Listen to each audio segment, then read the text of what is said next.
pagi Bapak Saudara semua. Selamat pagi pemirsa, saya Christine Pesiwarisa hadir untuk menemani Anda dengan sejumlah informasi yang telah kami siapkan untuk Anda dalam Berita Ambon hari ini. Berikut cuplikan rangkuman berita utama kami. Warga Seram bagian barat ricuh antre minyak tanah.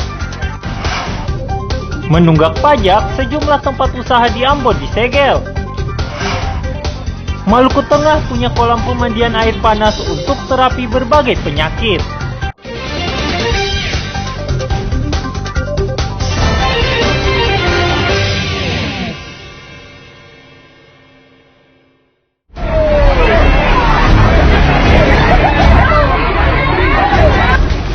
Fenomena antrean minyak tanah masih terus menjadi pemandangan tak menyenangkan di Maluku. Sebab warga harus berebutan antre minyak tanah di pengecer dan pangkalan hingga ricuh. Potret buram ini terjadi di Desa Waimital, Kecamatan Kairatu, Seram bagian barat, Kamis kemarin. Kericuhan di pangkalan minyak tanah Waimital, Kecamatan Kairatu, Seram bagian barat ini bermula saat sejumlah warga marah dan protes karena antrean yang tak teratur, sementara stok minyak tanah terbatas. Mereka takut tak mendapat minyak tanah.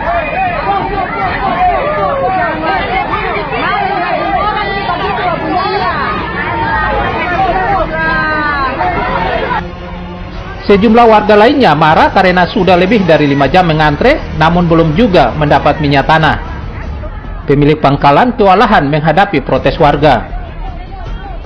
Agar tidak kembali ricuh, pembeli terpaksa ditertibkan saat membeli minyak tanah.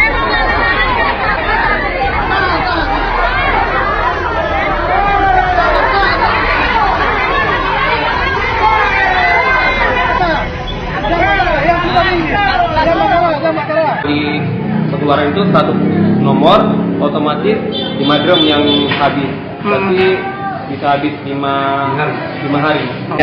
Semoga persoalannya cepat selesai agar masalah minyak ini segera teratasi, agar kami juga tidak kesulitan dalam menjual minyak ini kepada masyarakat. Nah, sementara yang kita harapkan supaya minyak tanah ini dapat terbagi sesuai dengan sasaran. Nah, saya sendiri yang tetangga itu dapatnya cuma 2 gen 10 liter. Sulit untuk mendapat minyak tanah saat ini atau gimana? Sangat sulit.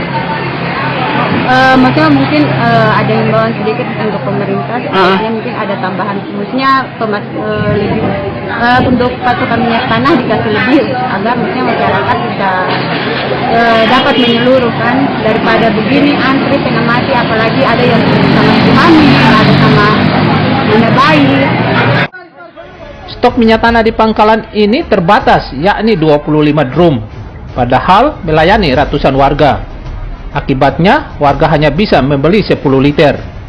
Belum diketahui penyebab kelangkaan minyak tanah di Seram bagian barat ini.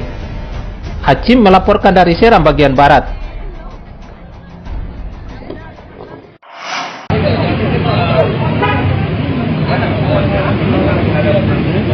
Komisi Pemberantasan Korupsi atau KPK bersama pemerintah Ambon menyegel kantor PT Jakarta Baru Group di Jalan Rijali, Ambon.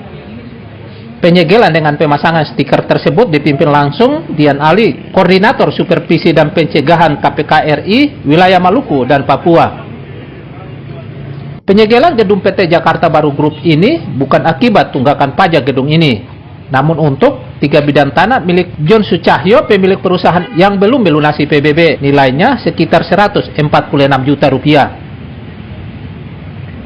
Kantor ini disegel agar ada keseriusan dari pihak perusahaan untuk secepatnya melunasi tunggakan pajaknya. Jika tidak dilunasi, KPK akan menyita aset tersebut. Selain pemasangan plang di kantor PT Jakarta Baru Group, KPK juga menyegel gudang buku dan juga rumah makan Sariguri Lateri Ambon akibat menunggak pajak. Sudah sertifikat masuk nomor induk barang, dan kebetulan menurut saya ini sudah masa lalu yang sudah puluhan tahun. Dan itu saya 30 tahun dulu ya. Masa dulu lalai, ya sudahlah, susah kita ngomongnya ya. Tapi Pak Hengki ini kan ada 3 keluarga ya, berapa 10 bangunan ya. Bapak beca, mungkin kalau besok kemana juga ini ya, rumah lain mungkin tidak Satu masa yang harus keluar lagi juga ada. Ya. Karena juga sekolah itu dikasih ini. Kalau saya nanti perlu di apa? Ya mari kasih tanda dulu hari ini. Memastikan ya dilanjut September.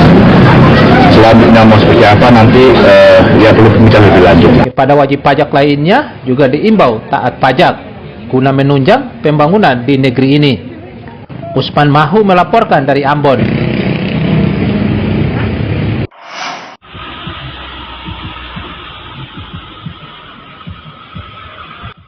Kenaikan harga BBM telah membawa dampak pada seluruh sektor perekonomian, tidak terkecuali jasa pelayaran tradisional di Ambon.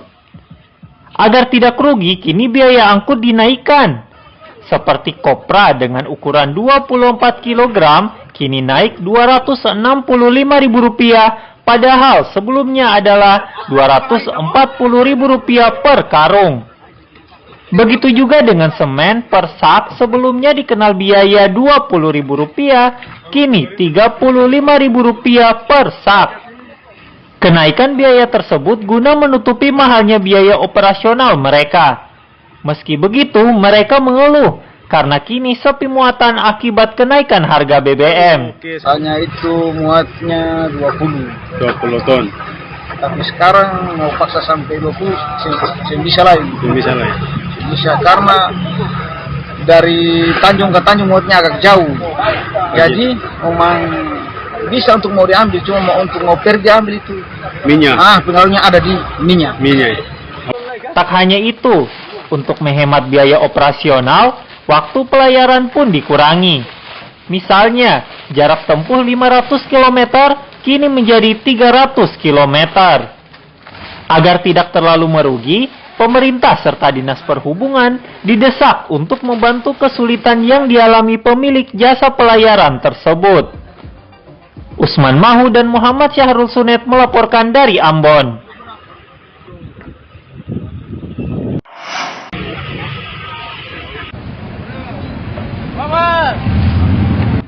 Puluhan pengemudi speedboat dari dan ke Mardika Wayame Ambon mengeluhkan tarif speedboat. Pasalnya, hampir sebulan kenaikan harga BBM tak diikuti kenaikan tarif speedboat. Apalagi kini penghasilan mereka turun signifikan karena sepinya penumpang. Jika biasanya 8 kali lari, kini hanya 6 kali. Kondisi tersebut sangat memukul mereka di tengah situasi saat ini. Mereka mengatakan tak akan menaikkan tarif sepihak karena takut ditinggal penumpang. Kini tarif dari dan ke Pasar Mardika Wayame Ambon Rp5.000 per orang. Jadi ini tarif harga speed tetap sama nih Om. Dengan adanya kenaikan BBM ini, maunya satu hari itu dia punya penumpang masih bagus. Pasang kayak biasa lah ya. Tapi dalam satu hari itu dia punya satu paling 6 kali. Oh 6 kali. Harga kenaikan BBM. Keberatan sekali. Keberatan. Karena kata lu saya pernah dapat bantuan. Saya pernah pemerintah kasih bantuan. Dari mulai corona sampai sekarang, saya ada bantuan. Bantuan BUTS yang ada, maupun kenaikan harga BBM yang ada bantuan. Harga tarif meskipun BBM tetap naik, tetapi harga tarif untuk mahasiswa itu masih tetap sama seperti yang dulu.